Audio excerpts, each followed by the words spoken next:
Today I had to get up before sunrise because I had a busy day and I wanted to be able to walk my sister's dog first thing in the morning. As you can see, I'm wearing both hoodies.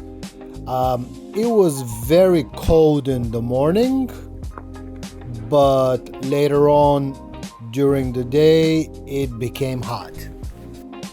During our walk, we saw some farm animals, but they didn't seem to be cold at all.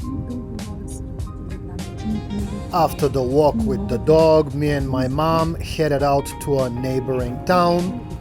The town is called Teteven, and it's a small town in the mountains close to the capital of Bulgaria.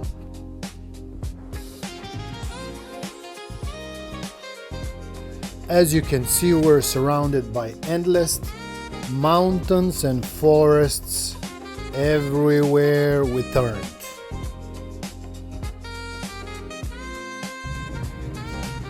This mountain range that you are looking at is called the Tetevenskia Balkan, which means the Teteven mountain range.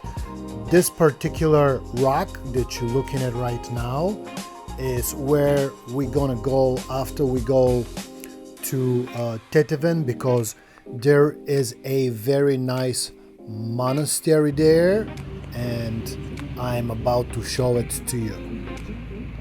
Here we are entering the town of Teteven and we're looking for a place to park.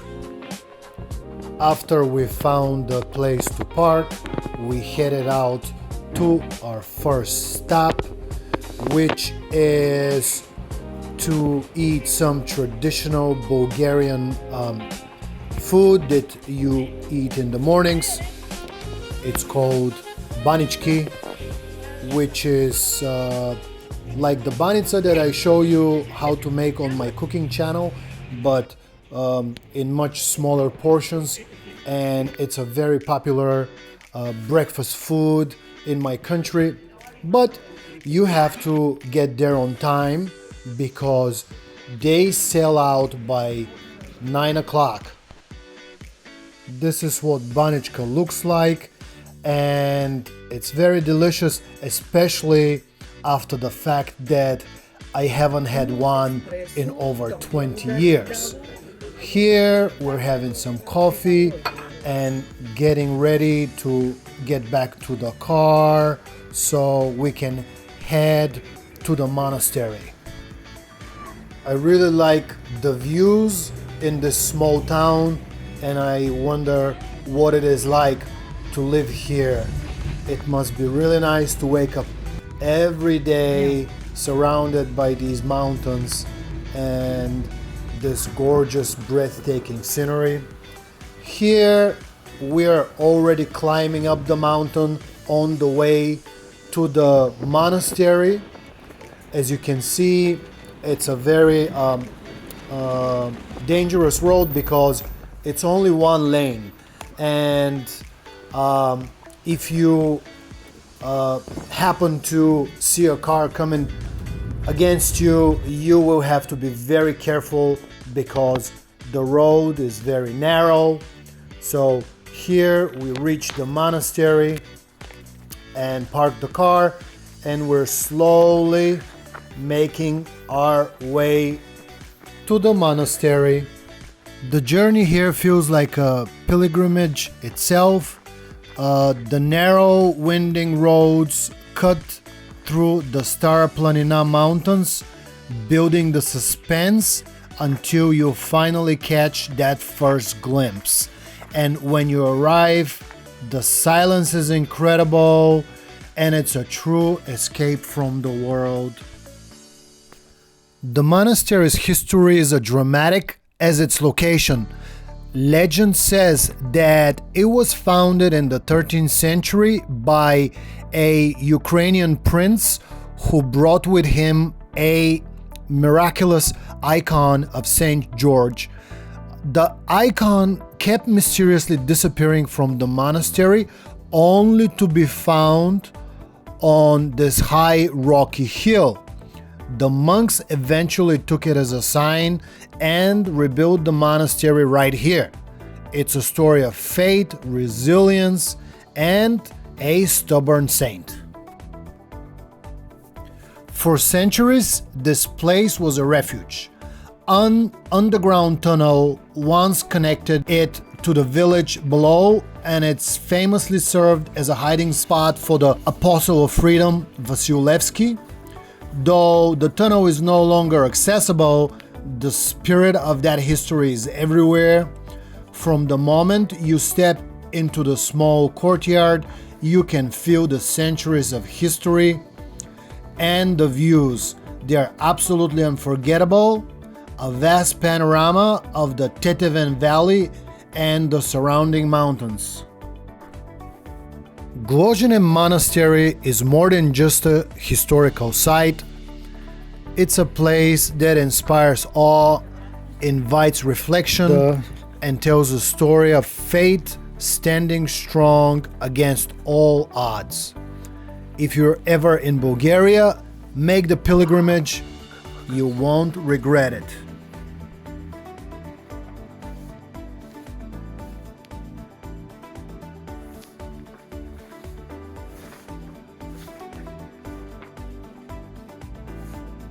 Here you can see the small church that is right in the center of the monastery. This is a traditional Bulgarian Orthodox church which is made in the traditional style. As you can see, there are icons everywhere. Here, me and my mom lit up some candles, which is tradition when you go to the church. You just pray for the health of your loved ones. Here we're leaving some money on the icon of the Mother of Christ and baby Jesus. And when you do that, you usually pray for health, wealth, and happiness. We are almost on the way out. I'm just taking a last look of the surrounding areas before I go into one of the rooms where you can actually see the entrance to the secret passage where Vasilevsky used to climb through and run away from the Turks who were trying to catch him for a good while. What ended up happening is finally, years later, he got caught and he got hanged because he was a Bulgarian revolutionary. Here is the passage actually. You saw it for a brief second. He was a Bulgarian revolutionary and he was organizing a revolution against the Ottoman Turks who were trying to make Bulgaria a part of the Ottoman Empire for over 500 years. So it was a very long fight going over many centuries. Here we are leaving the monastery and we're slowly heading towards the car. I'm just showing you those wonderful views for one last time.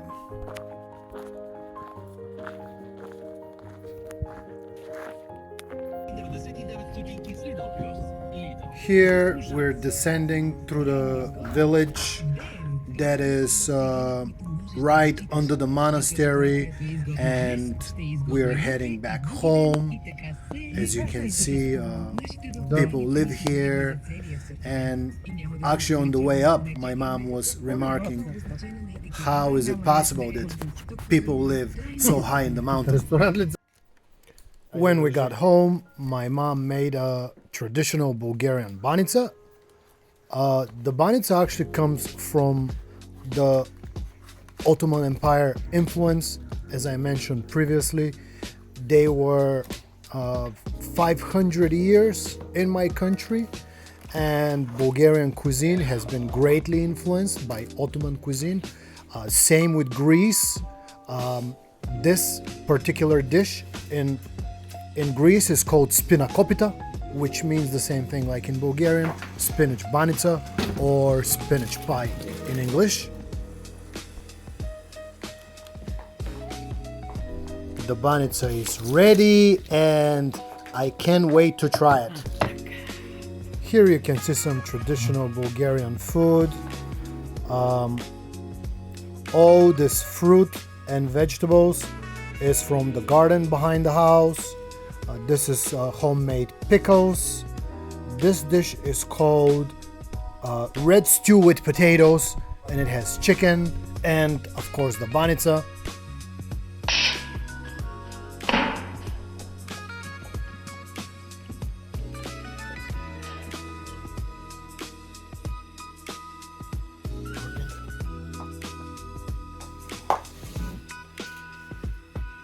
Trying the red stew with potatoes.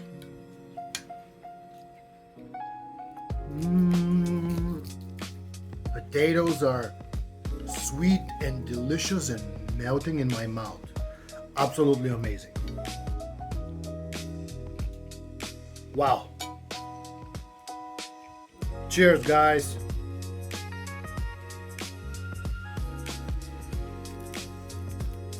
Listen to this perfect crunch.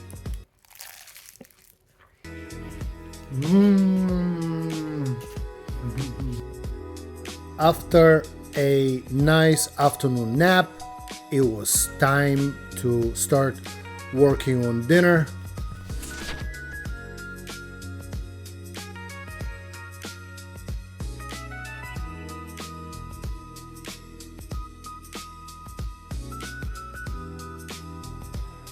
As you can see, in Bulgaria, the cooking never stops. So for dinner, I lit up the barbecue. The smoke from real wood is the secret to Bulgarian barbecue.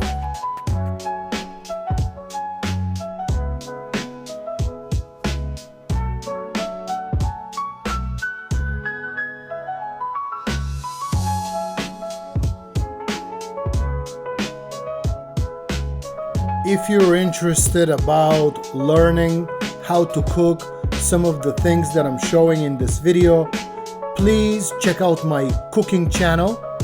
I'll leave a link in the description of the video.